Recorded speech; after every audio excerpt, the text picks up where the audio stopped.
welcome to the latest installment of My Dad Listens to This. I am Juliet the daughter. And I'm Kevin the dad. And this week, because of a book I read at the library, we are covering Blondie. So, Dad, what do we need to know? Well, before that, what was this book that you read? It was called Vampire Weekend, and it was about this vampire named Louise who's trying to be in a punk rock band, but then her relatives show up, and she's caring for basically her great-nephew, whose mom is dying of cancer, and he's like, hey, can you make my mom a vampire? So she's got to deal with, should I or shouldn't I? It was an okay book.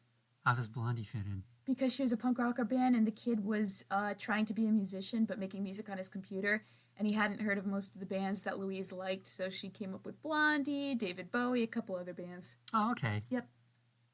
Okay, so this is what we need to know. Angela Trimble was born July 1st, 1945, in Miami, Florida, which means that yesterday was her birthday. Happy birthday! 78. When she was 3 months old, she was adopted by Catherine and Richard Harry from Hawthorne, New Jersey. They renamed her Deborah Ann Harry. She graduated from Hawthorne High School in 1963 and got an associate's in art from Centenary College in Hackettstown, New Jersey in 1965. She worked various jobs: secretary for BBC Radio's New York office, go-go dancer at a Union City, New Jersey disco, Playboy Bunny, and waitresses at Max's Kansas City, which is in Manhattan. Huh. The first band she was in was The Wind in the Willows, a folk rock band. Huh. They put out one self-titled album in 1968. It barely grazed the Billboard 200 albums chart, coming in at 195. Any good? Never heard it. Okay. I think Mike might actually have a copy because he's a big Blondie fan. More on him later. Okay. In 1973, Debbie joined the Stilettos, who shortly added Chris Stein as their guitarist. He became Deborah's boyfriend. The two would eventually leave the band and form their own called Angel and the Snake. They renamed themselves Blondie, the name coming from catcalls truck drivers made when they saw Debbie. Hey, Blondie! Well, okay. Came to a good use. Some members came and left, but they were able to recruit Clem Burke on drums and bassist Gary Valentine. Keyboard player Jimmy Destry was added in 1975. The band played gigs at Max's Kansas City and signed with Private Stock Records. They released their first single, Ex-Offender, in June 76, and their debut album, Blondie, in December 76. Neither did much sales-wise, but they did get to open for David Bowie and Iggy Pop on the Iggs The Idiot Tour in 1977. Cool. Bowie and Pop had heard Blondie's debut and liked it.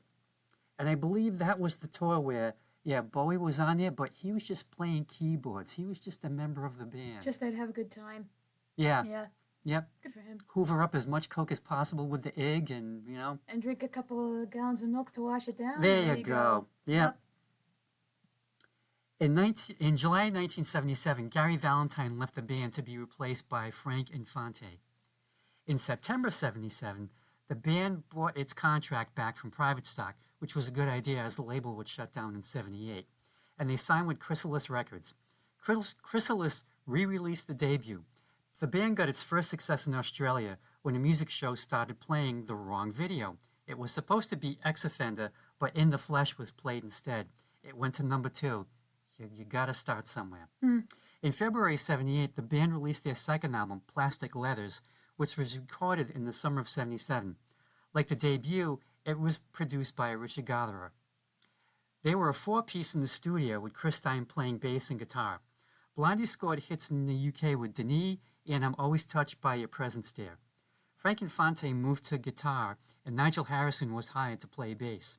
They were now a 6-piece, and this would be the classic lineup until 1983. Debbie Harry vocals, Chris Stein and Frank Infante guitars, Jimmy Destry keyboards, Nigel Harrison bass, and Clem Burke drums. Everybody got that? Good. There'll be a test later. Mm-hmm. Mike Chapman produced their third album, Parallel Lines. He would produce the rest of the band's albums until 1983. It broke the band in the U.S. market. The lead-off single, Heart of Glass, went to number 1. The album went to number 6. The band was on its way. But there was a minor hiccup of sorts. Uh-oh. People thought Blondie was Debbie's name. She was called Debbie Blondie by some people. Oh, They're trying. And I remember there was a campaign that stated in no uncertain terms, Blondie is a group. Not a name. Right. Yep. The band would release Eat to the Beat, Auto American, and The Hunter. They also recorded Call Me for the movie American Gigolo, which... Okay, that's what I thought. Yep, and that song was #1 for 6 weeks. Head-scratchingly, Yes? I'm scratching my head, So am I. it did not get nominated for an Oscar.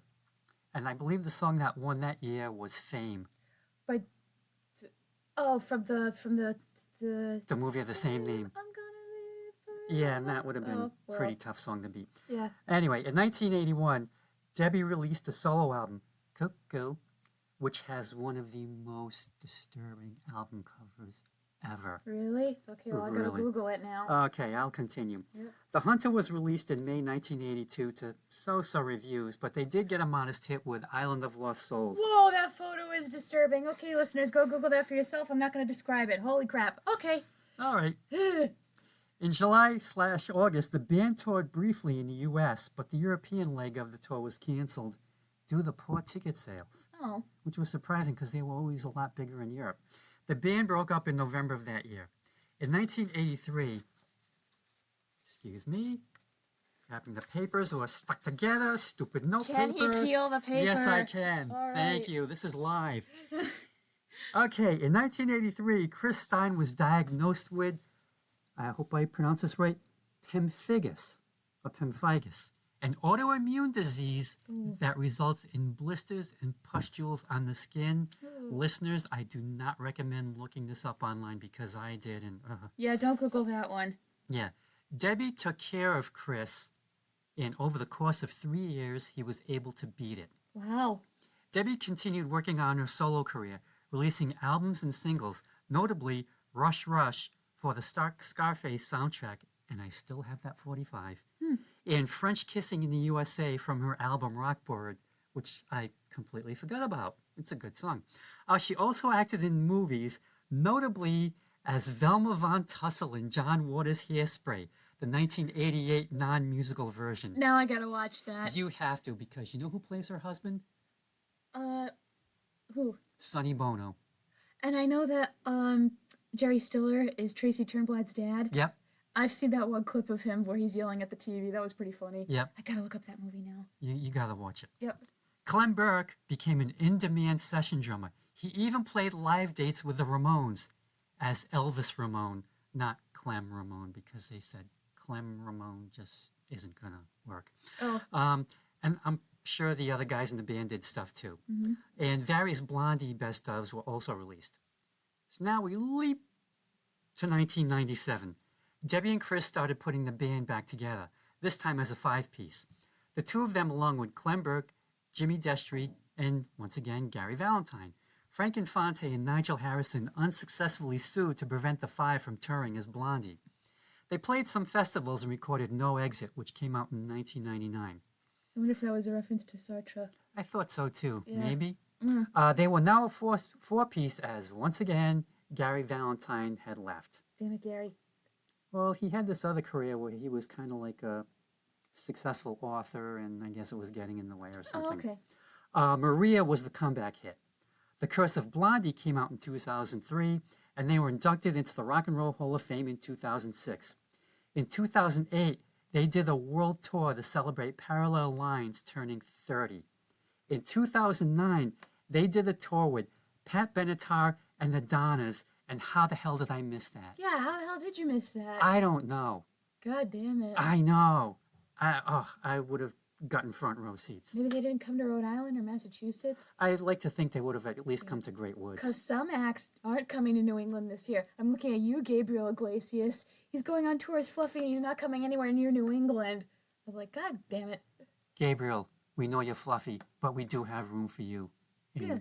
southern New England. Come over. Come on. Anyway, Not even doing like Mohegan or... not doing Mohegan. He's not coming to Boston. Nothing. Huh. Was it something we did? I don't know. Anyway, Anyway, there were more tours and more albums, and in 2018, Chris Stein developed AFib, which is irregular atrial heartbeat, fibrillation, yep. and could not tour with the band. Former Sex Pistol Glenn Matlock filled in. And Blondie most recently performed at Coachella in April 2023. Really? They were there? Yeah. Oh, cool. Yep. As for me, I, like most others, became aware of them when Heart of Glass came out way back in 1978. And I still have my original vinyl copy of Parallel Lines, which I should probably put under lock and key in a safe somewhere. Yeah, that sounds like a good idea. I never saw them live, but Mike did in 1982 at the Civic Center, back when it was called the Civic Center. And again, a few years back at Mohegan Sun, where they opened up for one Elvis Costello, which is an unusual double bill. Where the hell were you?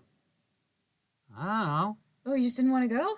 No, Mike never informed me about it. Oh, but okay. I think I would have been okay with that again. Now, here's the thing. Yeah. Mike is a huge Blondie fan. I mean, he bought everything that they ever came out with.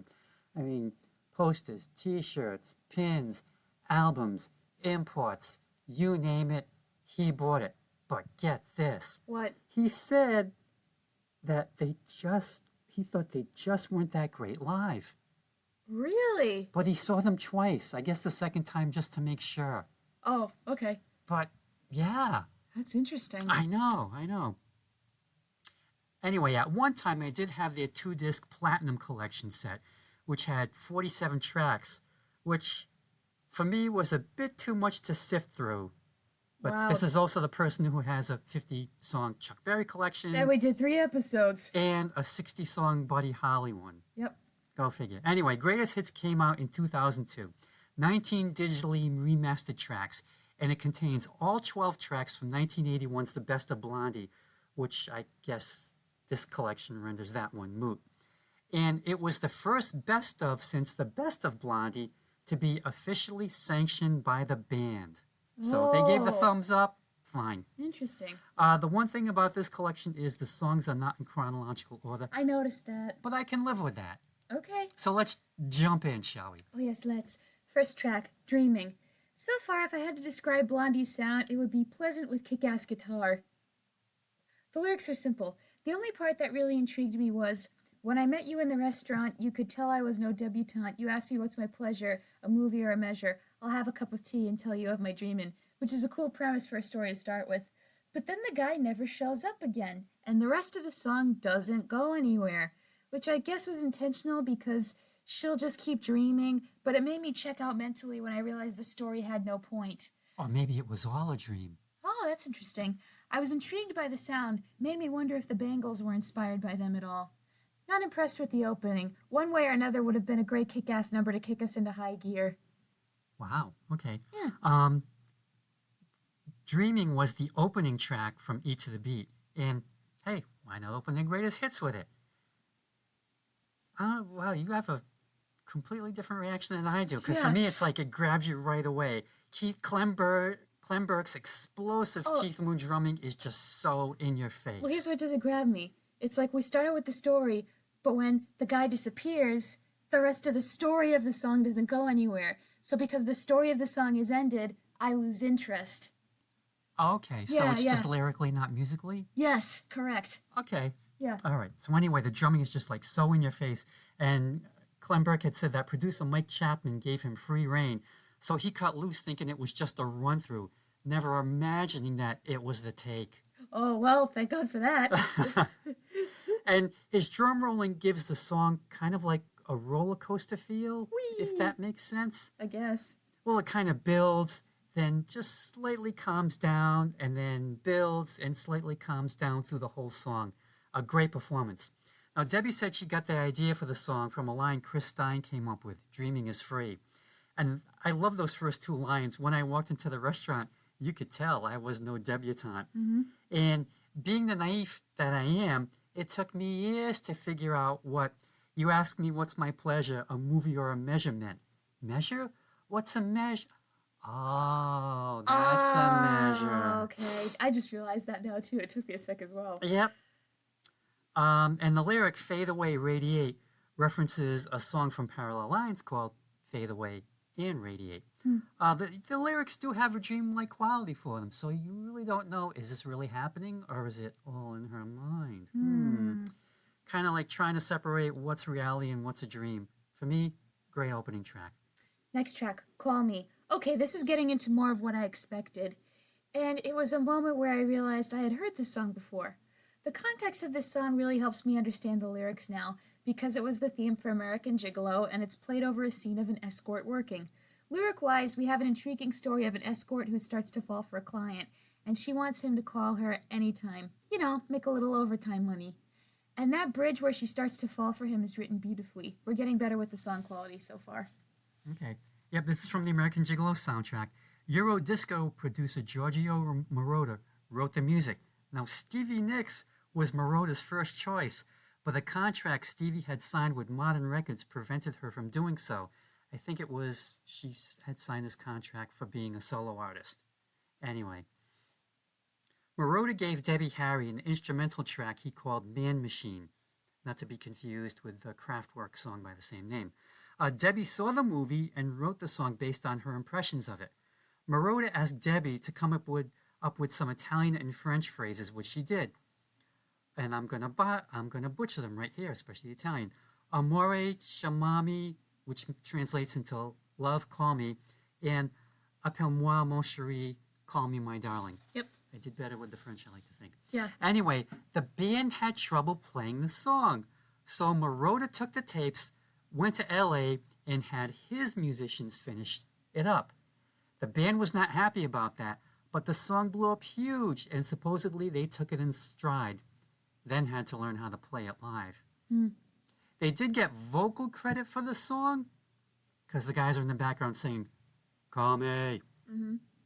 Whilst Moroder's MVPs, Keith Forsey on drums and percussion, and Harold Faltermeyer on keyboards and arrangements, got the playing credits. Now those three guys, Moroder, Forsey, and Faltermeyer, all were behind Donna Summer. Oh, wow. And all her, like, huge hits.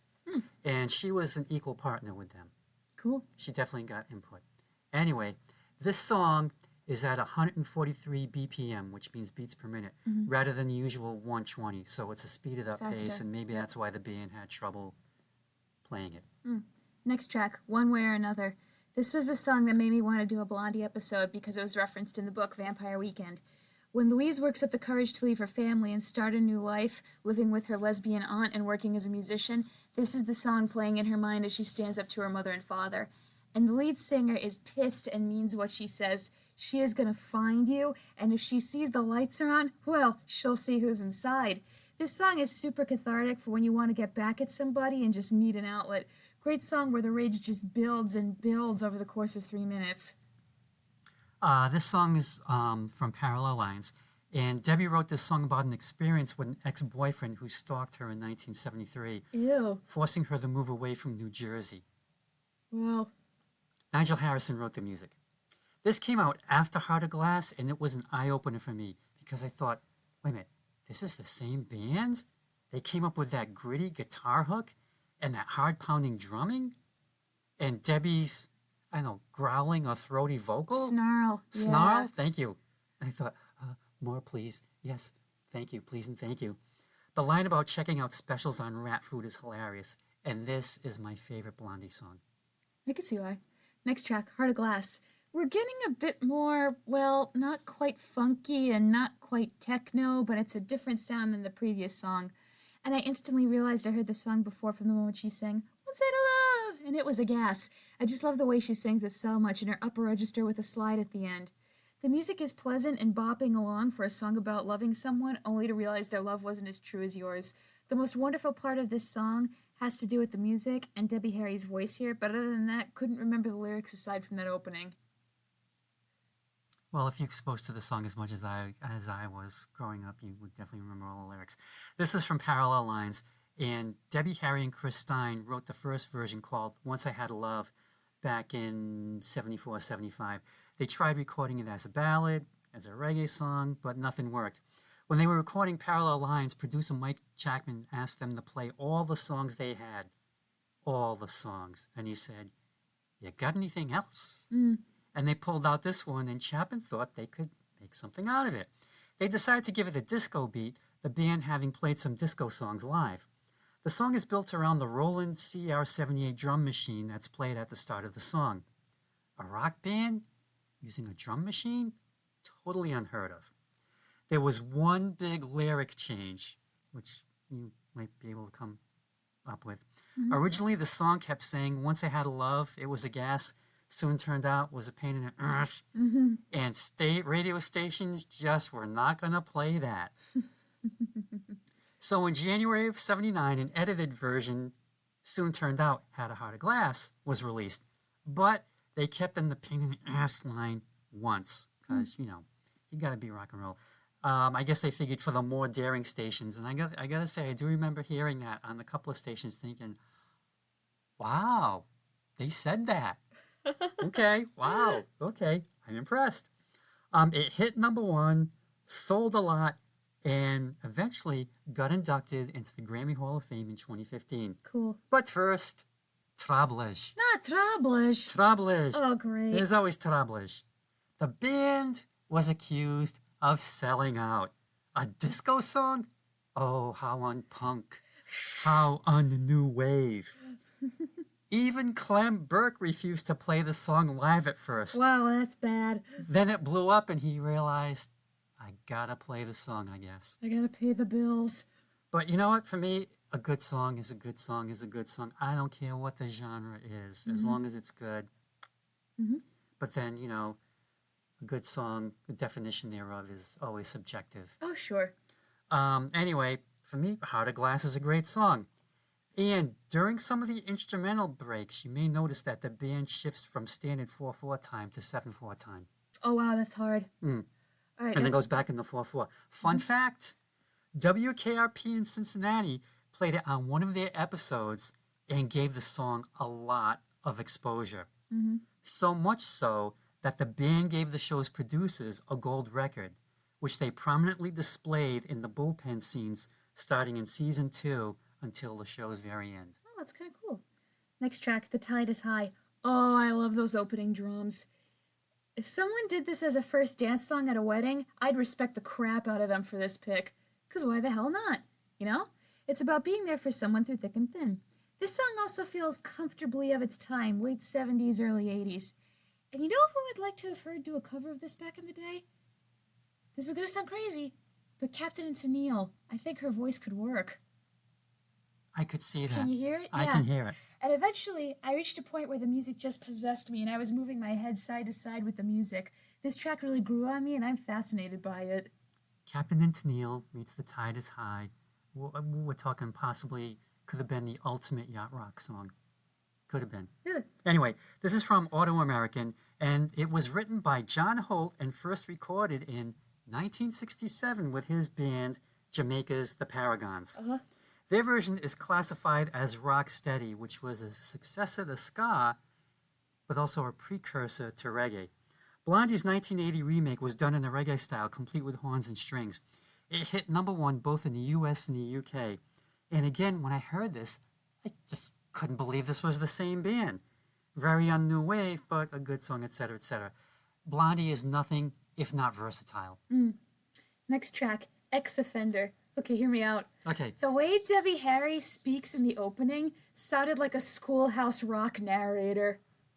Well, the thing is, it's like they're kind of doing it as almost a goof on this song called My Boyfriend's Back.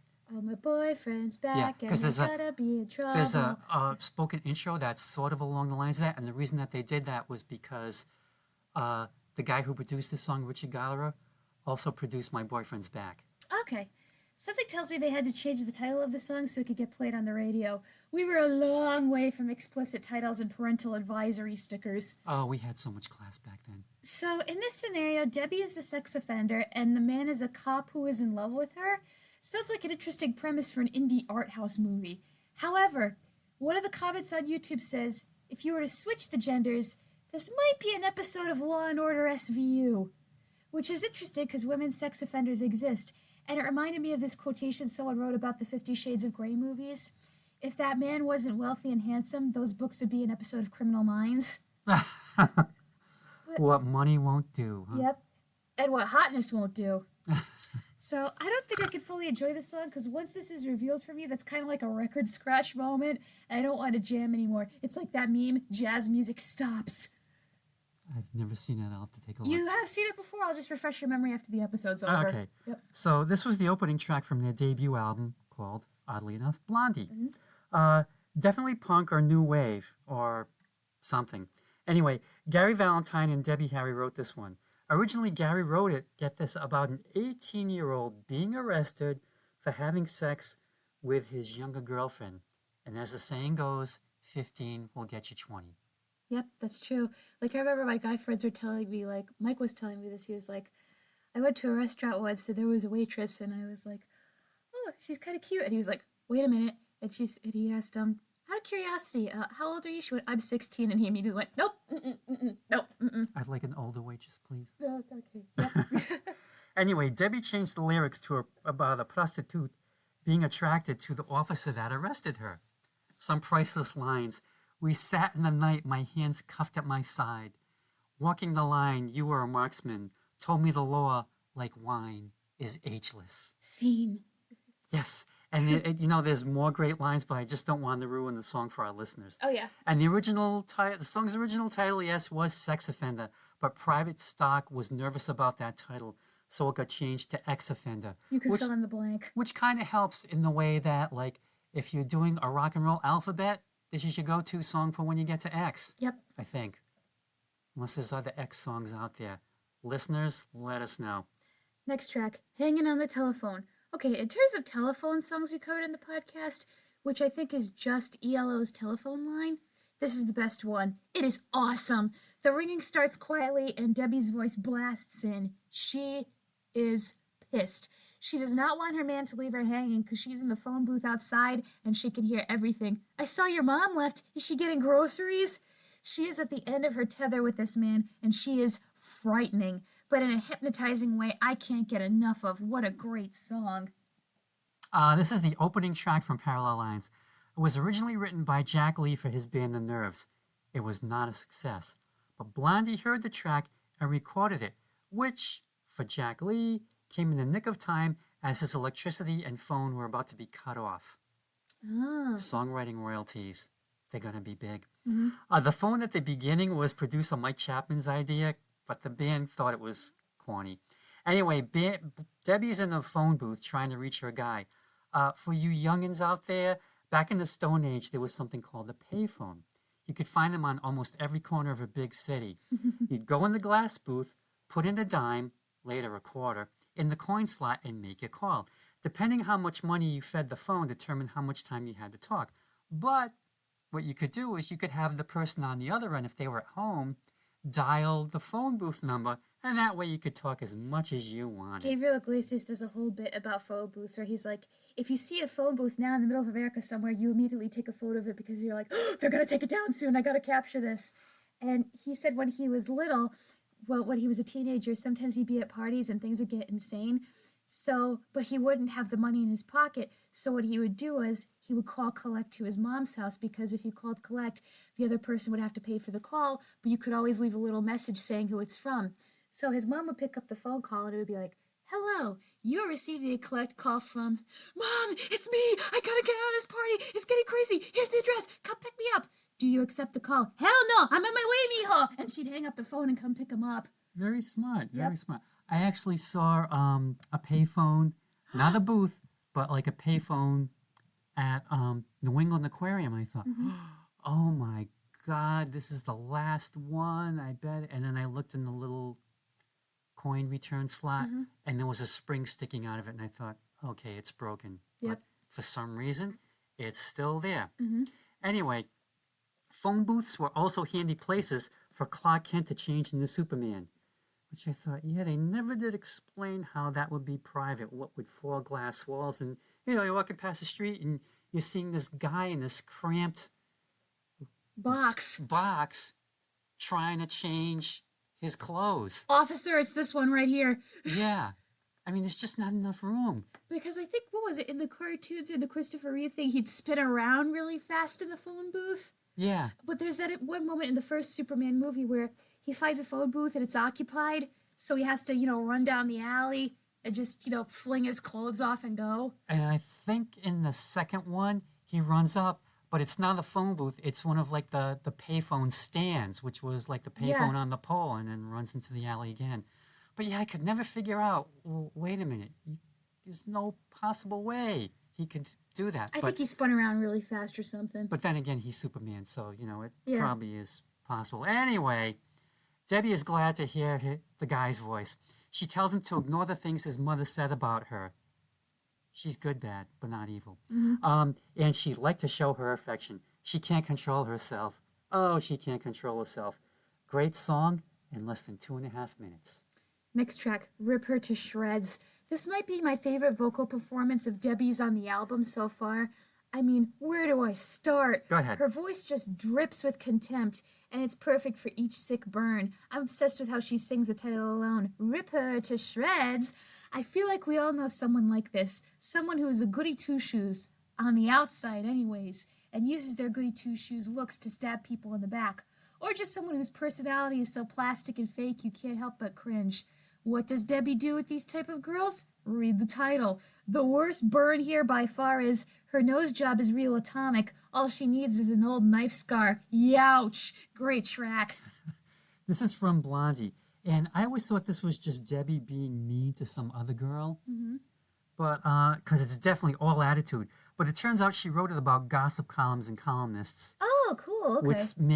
Which makes sense. So I guess it's coming from the view of like one of these writers, like, oh, look at her, I'm gonna rip her to shreds in my column. And this probably could have been stuff that was written about her. Whoever it is, they're getting a real dressing down. She looks like my favorite line. She looks like the Sunday Comics. She looks like Brenda Starr. I don't know who that is. Okay, Brenda Starr, reporter, was a daily comic strip that ran from 1940 to 2011. Oh, was that the Boston Herald when Mom got you that subscription paper? It might have been. I think it was. Was she a redhead? Yes. Yeah, then I saw it. She was created by Dahlia Messick, one of the few female cartoonists back at that time, and she based Brenda's looks on Rita Hayworth. I could see that. And then as for the phrase about the Robert Hall sweater, Robert Hall was a retail chain store from 1937 to 1977. Huh. And there was one in East Providence that is now an auto parts store on Taunton Avenue to the right of the Shores. And at the time when we were kids, it's like if you were being taken to Robert Hall, oof, you were like moving up in the world. Oh, you had money? Well, I mean, Nana would take us, to buy clothes. Oh, yeah. Yeah, I guess. That was like, that was like a big deal. Anyway, like I said, this song is just pure attitude. Punk is all get out. It is just a great song. Next track, Rapture. I was 1 minute into the song and I love it already. I love the use of chimes here with their rich sound in contrast to Debbie's haunting ethereal voice as she sings in her upper register. Even with the rap section, the saxophone section grooves. It reminded me almost of that out-of-body moment I had listening to Sly and the Family Stone in our Tina Turner episode. I want to know what this song was inspired by. I think it's either clubbing, drugs, or sex. Maybe all three. But I didn't expect for Blondie to have a dance track. But they have one written entirely in their own style, and it works. I Am in Love. And the guitar solo is the icing on the cake. As for the mashup with the Doors, see, mashups like this are so good that I already know. Something tells me if I was to hear the original Doors song, I'd be deeply disappointed that it wasn't this. Because I'd be like, where's the chimes? Where's Debbie Harry? And you know what a crime is? I went on Spotify to be like, I wonder if they have this. And I searched it on Spotify, and they did, but it was marked in dark gray, which meant you can't get this mashup on Spotify because they removed it, or the original person who posted it took it down. But they had it at one point in their library. But I did find it on YouTube, and I listened to it on my walk yesterday. Well, it's funny because both bands did finally give approval for the song. They both liked it a lot. But someone took it off of Spotify, some idiot, so thanks a lot. And that's why I really don't listen to Spotify. I do. That's Anyway. okay. Yeah, Uncle Joey told me he's had the same problem with, I guess it's Amazon Music, where like he finds these songs, oh, this is great, and then all of a sudden, gone. Yep. Like, what the hell? Yeah. I don't know. Anyway, so this is from Auto American. Debbie Harry and Chris Stein were friendly with hip hop artist Fab Five Freddy, also known as Fred Brathwaite. He took them to a rap event in 1978, and Chris and Debbie were impressed. They went to a few more shows and decided to write their own rap song in 1979. Mm-hmm. Chris is responsible for the Man from Mars verses because he was just like a sci-fi B-movie guy. Mm-hmm. Debbie wrote the verses about dancing toe to toe and about the whole club scene. It hit number one, and there was no escaping it. Who wants to escape it? Not me. It's infectious. Yeah. It's Chic meets Tubular Bells, the Exorcist theme. Oh wait, that's the mashup. Yep. And Jimmy Destry just somehow found Tubular Bells in the back of the studio, just like that, and decided, Hey kids, let's use these. we could use these, yeah. Now, the rap itself, for me, It's not that good. Sorry, Debbie. well, she didn't write the rap. Chris I did. know, I but know, but it's goofy as all get out. It just is, but God help me, I still know almost every single word after 40 years. I think if it wasn't for the saxophones in the background, I wouldn't like it as much. And like you said, in 2005, some genius did that mashup with Rapture and the Doors' Riders on the Storm. It's right up there with Ozzy Osbourne's Crazy Train and Earth, Wind & Oh, Fire. it is. It's great. And hey, at least the Doors were good for something. Come and get me, Lizard King fans. Come and get me. Wait, you don't like the Doors? Not a fan. Oh, don't you have their stuff? Nope. Oh, no, I'm getting confused with Rush. There's Rush and then there's Doors. Sorry. Two completely different things there, my friend. I know, but I don't know. You For don't some know. reason I get confused Someday with you things. will know. I used to get confused on like Dionne Warwick versus Diane Carroll, and I used to get Jack Nicholson, Mike Douglas, and Mike Nichols all mixed up too. I mixed up weird things in my head. You didn't throw in Jack Nicklaus, the golfer, too? That would have. I didn't even know who that guy was. Oh, okay. This is my first time hearing of him. Anyway, Well, this is why we have these podcasts. So To help me you, know, You yeah. can learn. yeah. See, listeners, I'm learning. Okay. All right, next track. And I'm helping. Yeah, Mal Evans. Anyway, next track, Atomic. I have given in, and Blondie has a hold of my soul. Do not send help. This song started, and I was jamming my head from side to side with the music. I have no complaints, but I would like to suggest another mashup. Hear me out. Atomic and What a Day That Was by David Byrne from the Catherine Wheel. I think it could work. I could see it. Because at some points I can hear the oh, and I'm like, oh, there's money to be made here by somebody. But I can't edit, so it's not by me. Okay, this is from E to the Beat. It's like spaghetti western or Venture's guitar, take your pick, meets disco. It's awesome. It's It's awesome. Yep. The words are bare bones. Basically, it comes down to your hair is beautiful. Make it magnificent tonight. Make what magnificent? I wonder. Oh, wait. Debbie also sings Make Me Tonight. So, Yeah, there you go. And that's basically the whole song, those 3 lines. And then Debbie goes as low as she can go vocally on the word atomic. Yeah. And yes, the opening sounds like 3 Blind Mice, which was intentional. And there's a nice bass solo by Nigel Harrison. And this is one of these songs that has just grown on me over the years. The more I hear it, the more I love it. It's just so simple lyrically, and you can dance to it, and it's just great vocal performance. It's just a great song. It's probably in my top 5 of favorite Blondie songs ever. Next track. Picture this. Well, we had 4 kick-ass songs in a row, and now for something totally different. This has some stalker It's a vibes. sorbet to cleanse the musical mental palate. I don't want my mental palate cleansed. I want to be kicked into overdrive until I'm shut down. Anyway, this has some stalker vibes like Hanging on the Telephone, but with a different intensity, more desperation than rage. But then the song keeps going, and the rage increases, and then she screams, and the guitar solo kicks in. The buildup of tension and release into musical rage is incredible. This song subverted my expectations as to what it was going to be from the opening, which, wow. I don't know if I'll put this on my playlist yet, but I enjoyed it a lot more than I thought I would. Okay. This is also from Parallel Lines. It was written by Debbie, Chris, and Jimmy Destry. Supposedly based on an incident with Debbie really watching Chris to take a shower. And in the song she sings, I will give you my finest hour, the one I spent watching you shower.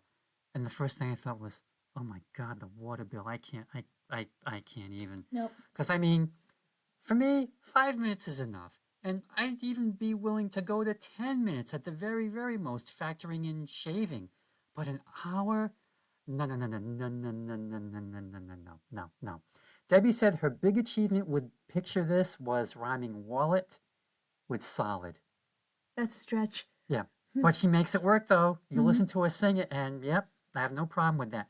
For me, this is a good song, not a real standout, but Yeah. I've never skipped over it, so I don't have any problems with it. Next track, In the Flesh. At first, I thought this was just another sweet long distance romance song, which, could be applicable. Then I thought, could this be a potential first dance song? Then we got the stalker again, and I went, nope. Big nope right there, fella. It makes me wonder how many other stalker songs Blondie inspired. I think the Hot Toddies might have been with What's Your Sign or HTML. It's just so fun to hear what sounds like a stereotypical romance song given a dark twist. Love to see that splash of sinister. Mm-hmm. This is from Blondie, and musically, it's a 50s parody, I guess. Maybe even a Phil Spector one, what with the chorus in the background. Debbie has the guy's picture, but it's not enough. She needs him in the flesh. She runs into him, but he's got a girl with her who tells her, hands off, sweetie, this one's mine. But Debbie can't resist him. She's not deaf, dumb, or blind. Debbie would later use a variation of that for her third solo album, Deaf, Dumb, and Blonde, with deaf being spelled D-E-F. Yeah. Oh, yeah. I love this song. On one hand, it sounds like a joke, but on the other, it just sounds really sincere. Next track, Denis. Pronounced Denis, but it's spelled D-E-N-I-S, which some people would see that and think, oh, Dennis. It's French. So I tried to see if I could roughly translate the French with all my Duolingo practice. Uh-huh. Because the lyric video had the French lyrics on top of the English written on the bottom. The only thing I saw on the lyric video before I tried to translate was Big Kiss. So I think the French translates to, with your blue eyes, when I... And then I got confused by the next word because pêche, my mind, I thought, is that pêcher? Because pêcher means to fish. But then, next one, a kiss for eternity. I am a fool for you. Embrace me. One kiss for eternity. Fun little poppy love song with the French language. And I gotta be honest, I was so busy trying to translate the French that I didn't pay attention to the rest of the song. Whoops. As for the Randy and the Rainbows version, I like it fine. Okay. Do you think that's where Randy Rainbow got his name? That's what I was wondering, too. Randy, let us know. This is from Plastic Letters. It was written by Neil Levinson about his childhood friend Denise Lafrac. It was a hit in 1963 for Randy and the Rainbows, hitting number 10. And then along came Blondie. Debbie dropped the E and thus Frenchified it. And she even chipped in with some French lyrics. Thank you for the translation because You can't Google them. well, They're I was there. on the AZ Song Lyrics website, and they just had it in all English, and I thought, okay, I'm too lazy to go look and see what the translation is. So thank you for doing the heavy lifting for me. Sure. It's a peppy number, and I think it definitely rocks harder than the original. And the original is pretty good. Next track, I am always touched by your presence, dear. Girl meets this guy, and she swears it's fate. She feels him all the time when he's not around and swears that they're in sync. The lyrics by themselves don't really grab me, but that mini guitar solo and the drumming move this song just above generic and boring. Only just. Those brief seconds aren't enough to make me save the song on Spotify. Nice ending vocals, though. This is from Plastic Letters, and it was written by Gary Valentine. He had left the band after the first album, but Klember convinced the band to record this song. Gary said it was about the psychic connection he had with his girlfriend at the time. It's a good, solid pop song. The one thing that's always gotten to me about this song, believe it or not, is the title. Not the words themselves, but how the parenthetical part is, I'm always touched by your, and the main title, song title is Presence, Dare. Maybe Gary wasn't taking it all too seriously. I think it should have been, in parentheses, I'm always, and then the rest of the words as the main title. But that's just me. Next track, Union Blue City. Union Okay. City Blue. Union City Blue. Sorry. That's okay. Okay. This is live, folks. Now, okay, you mentioned that Bowie and Blondie technically worked together with Iggy Pop.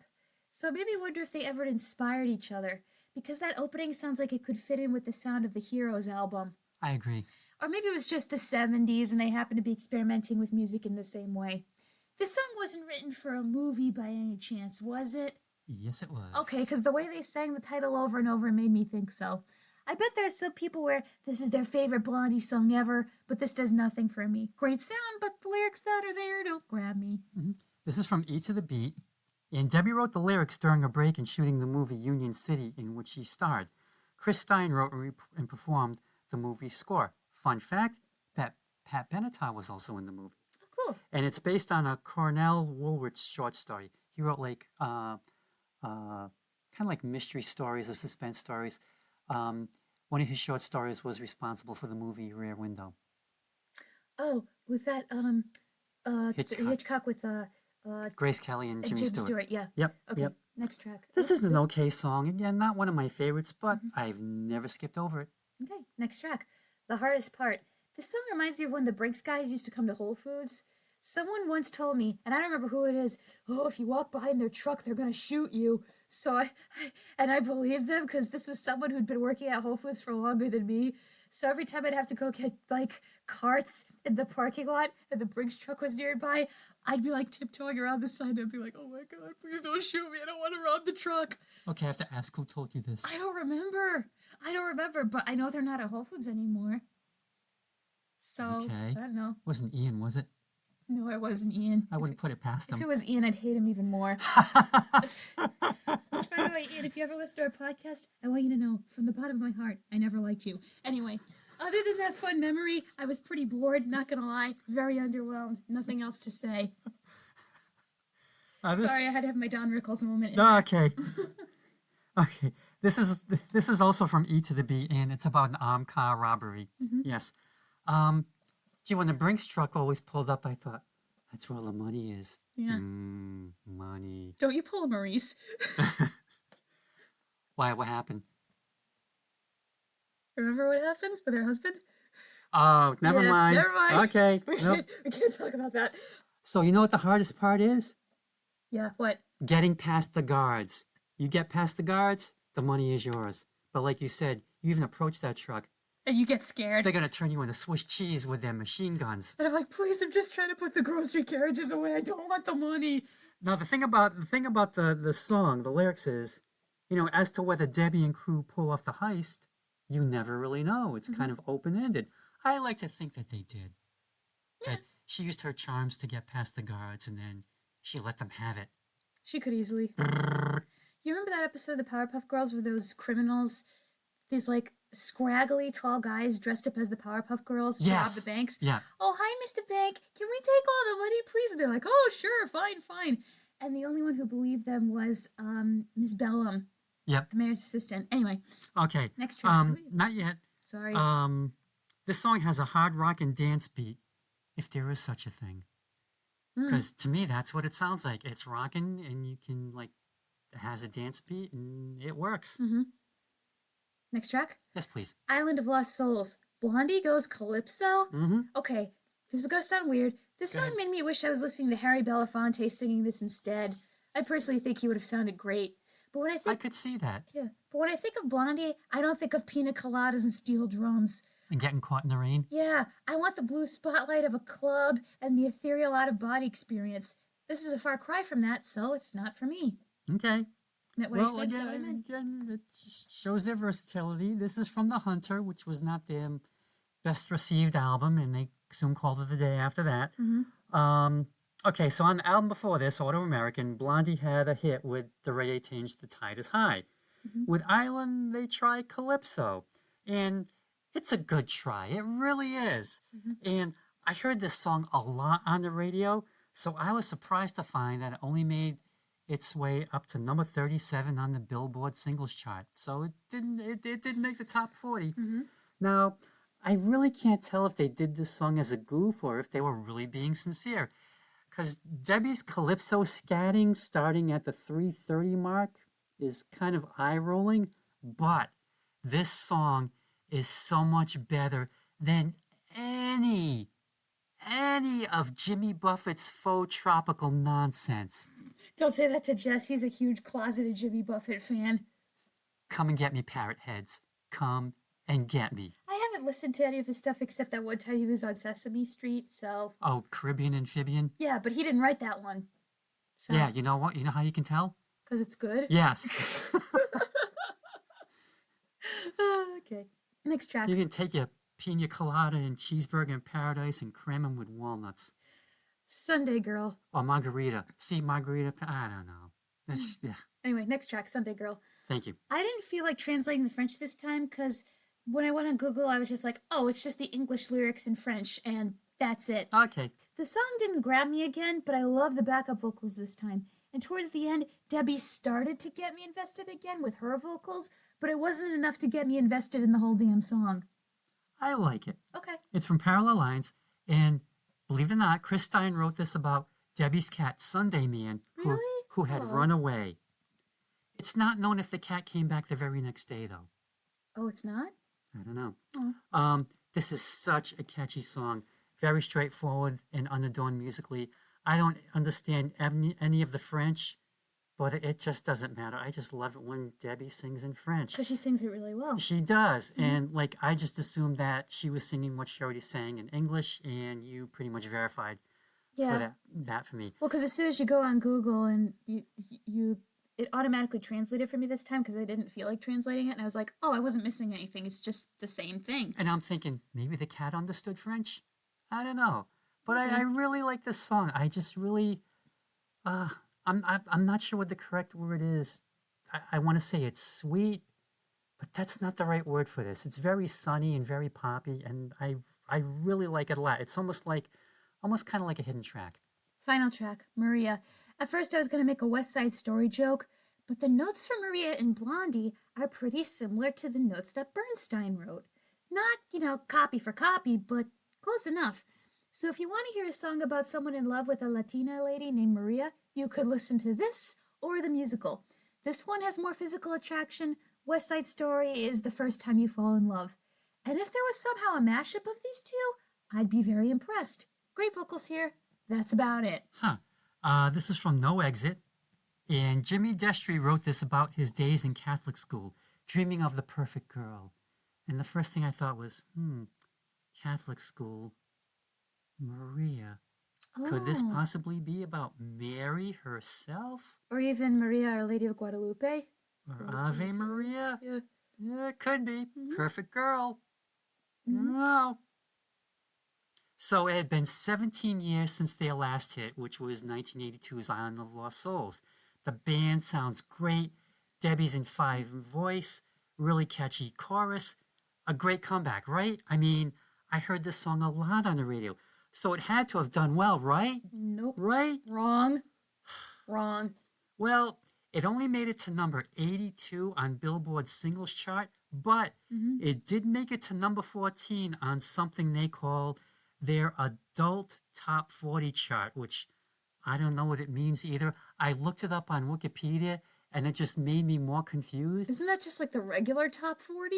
No, this is apparently adult top 40 is music for people who don't like really poppy music. It was like this really convoluted explanation, I thought. So it's hipster?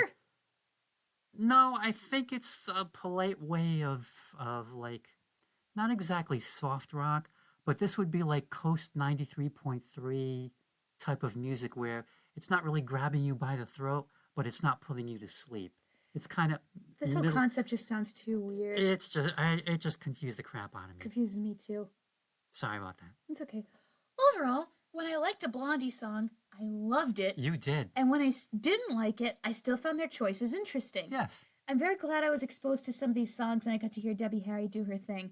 And I'll be very thankful to the book Vampire Weekend by Mike Chen for making me want to cover this band. Okay. I wholeheartedly recommend Greatest Hits. 19 songs, which is just the right amount of Blondie if you want to get into the band. After that, I'd recommend Parallel Lines. Now, I got a question for you. Shoot. Kind of a continuation from our last podcast. Who's the Queen of Rock and Roll? I'm going to say Queen of Rock and Roll candidate? No, it's still Tina. Okay, now I got a different one for you. What?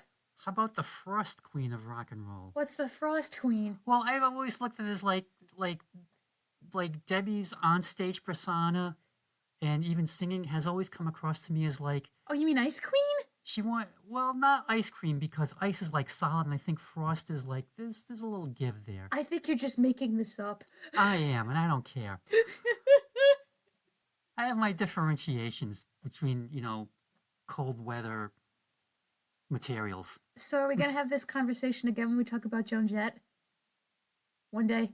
About, is she the queen of rock and roll? Yeah. Yeah, we always will. I'm still gonna Anyway, say Tina. So, and no, because she just has this persona that she puts across of like, you know, yeah, you can get to know me, but don't get too close. There's almost kind of like a bit of reserve or something that she's Oh, keeping back, which I maybe can definitely respect. If Tina's the queen, then maybe Debbie Harry is the princess in the ivory tower.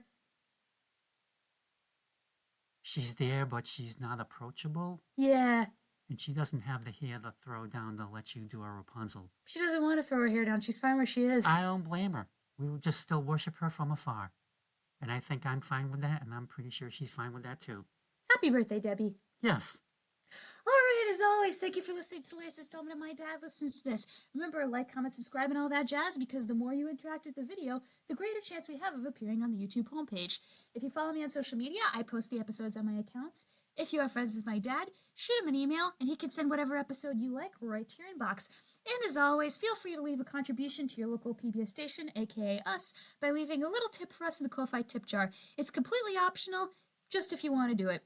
All right, as always, thank you for listening to the latest installment of My Dad Listens to This. We will be back next time with another album to nitpick and gripe about. Dad, anything you want to say before we sign off? Blondie is a comic strip. I mean, and a group.